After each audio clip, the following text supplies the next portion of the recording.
on track. If you would introduce our speaker for today, please, sir.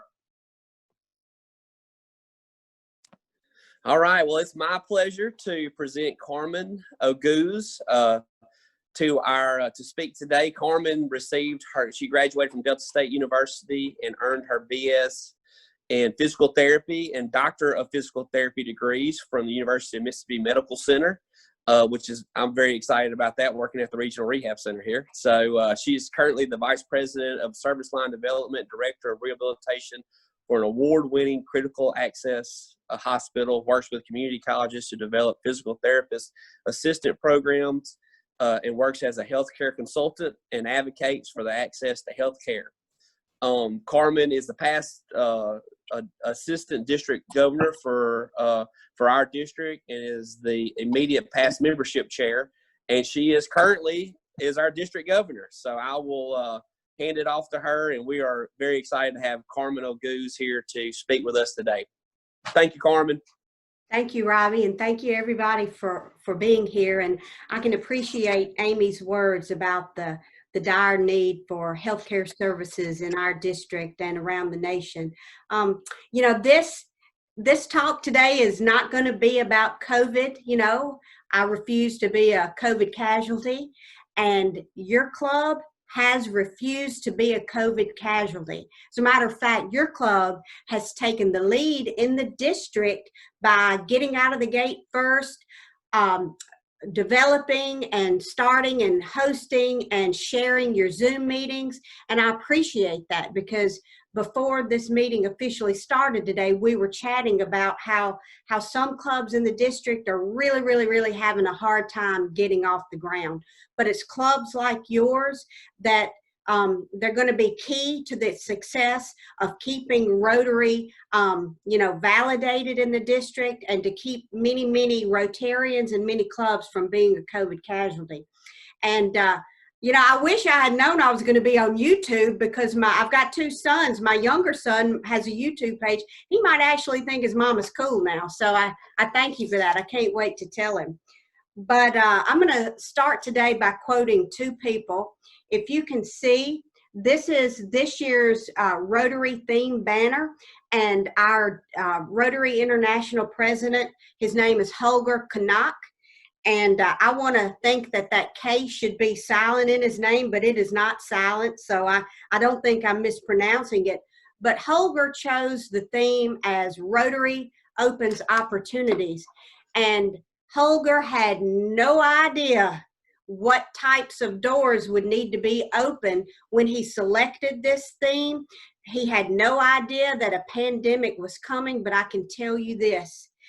There are doors that are opening. There are many windows and doors that still need to be open. And again, I want to circle back.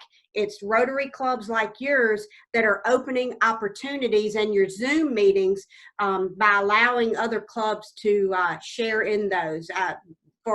For fear of not knowing how to do a Zoom meeting, for fear of lack of interest, whatever the fear is, thank you for being a leader. And the second person I'd like to quote is my mother. My mother always said, you know, if you don't know what to do, just get out there and do something. Just do something. And y'all got out there and you're doing it. And I appreciate that. And I want you to know that other clubs are looking at you as a mentor, and they're looking for your Zoom meetings every Monday. And I know on Tuesdays they can look to a larger Memphis club. I believe y'all are the second largest club in the district, so congratulations on that. So my mother said, even if you don't know what to do, just get out there and do something. And I appreciate you doing that. And then the other thing I remember my mother telling me is she would say, you can hug a bear for a little while. And you know, she told me that from an early age when I was younger, and I really didn't know what that meant. But right now, I think we're all hugging that bear of which my mother spoke. And, you know, it's tough right now. We're holding on. And from a Rotary perspective, if we let go of that bear before it's time to let go of the bear, we might not be able to stay relevant in this world, and I think you know what I mean. So thank you, Rotary Club of Tupelo and the Satellite Club, for not being a COVID casualty. You refuse, and I appreciate that. So, you know, a lot of people have asked, what are you going to tell these Rotary clubs when you talk to them? And, you know, I said, I'm going to be honest. I don't have all the answers, but, you know, at least we know that there are some clubs in the district who are trying to be the Rotary leaders. And I want to give you some statistics. I had to compile a report for Rotary International, and I want you to know where your club stands among this report. So there are 41 clubs in District 6800. And of 41 clubs not meeting at all, not Zoom, not in person, not in any shape, form, or fashion, that's about 50% of District 6800, or about 20 clubs. So we know you don't fall in that category. And then of clubs meeting in person, I've talked to David. We had a great conversation, and I know that y'all have tried that. Y'all kind of have a hybrid model going on. About 20% of the clubs have tried to come back and meet in some shape, form, or fashion, but it's been really difficult in Mississippi because of the counties who have a more strict mandate from the governor regarding social gatherings. And clubs that are meeting in our district via a Zoom type platform, it's about 30%, or 12 clubs out of 41. And these numbers may have changed because I reported this about 2 weeks ago. And 2 weeks ago, closer to the beginning of July, some clubs have just started to dip their toe back into the meeting in person. So because of some county mandates, they've had to pull back. And there are a couple of clubs like yours in the district that are meeting in a hybrid fashion. And I can appreciate that. I respect and dig the plan that David revealed at the beginning about using the meal coupons. I had not heard of that. And with David and your club's blessing, I would love to be able to share that idea, because it's these outside of the box ideas that are going to keep Rotary relevant. And in an age where you probably can't do too well meeting in person, there are a couple of things that you can do to not become a COVID casualty. Number one, you're meeting virtually, you're broadcasting your Zoom meetings far and wide, even on YouTube. That is fantastic. The Memphis Club last week talked about, you know, instead of focusing on just coming and meeting and eating, they're being forced to think outside of the box to focus on some more service opportunities. Everybody can give of their time. Everybody can pick up the phone and say, call, and maybe use Rotary funds. We talked about that among the Rotaract Club. Send flowers to people in the hospital and the nursing home. And I'm sure you heard Robbie say at the beginning that I do work in healthcare. And I don't have to tell you that there are some really, really, really sad stories about people who are sick and alone in the hospital. You know, not to be a Debbie Downer, but there are people who have died alone with nobody by their side. You know, I don't know if flowers are the answer, but it's one answer. If you don't know what to do, just do something. Another thing that you could do is, you know, if you can't do anything else, if your club is not suffering financially, this is where I struggle as a district governor.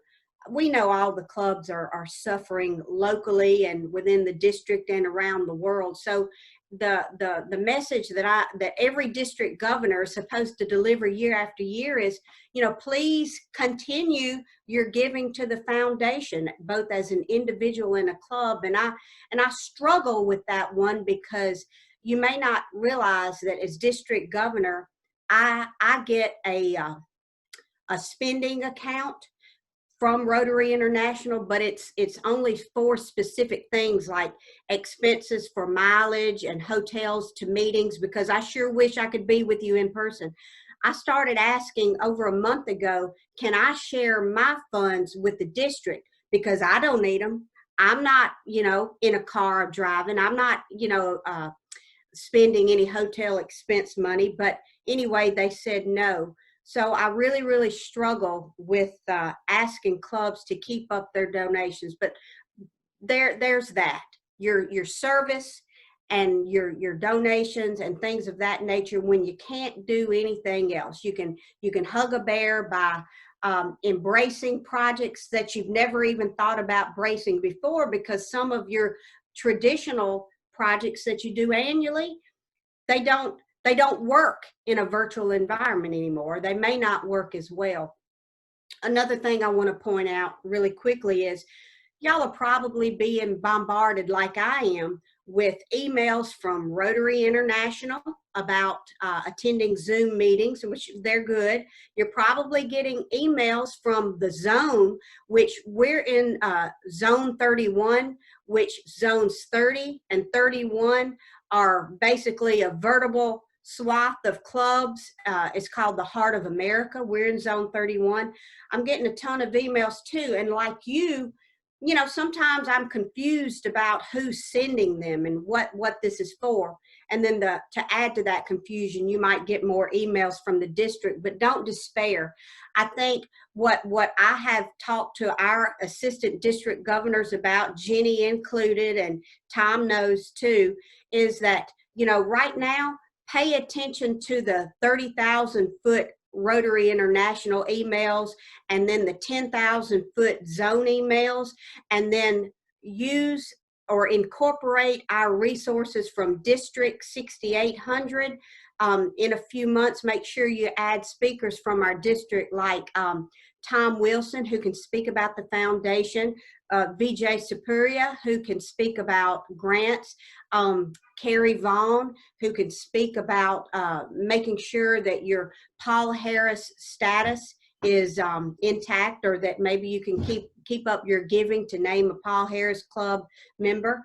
But I just think, again, I keep going back to what my mother said, do something. Just do something. And I feel like I'm preaching to the choir when I'm talking to the Tupelo Club, but I think as my talks to the clubs occur on down the line, this messaging may be more relevant to some more clubs.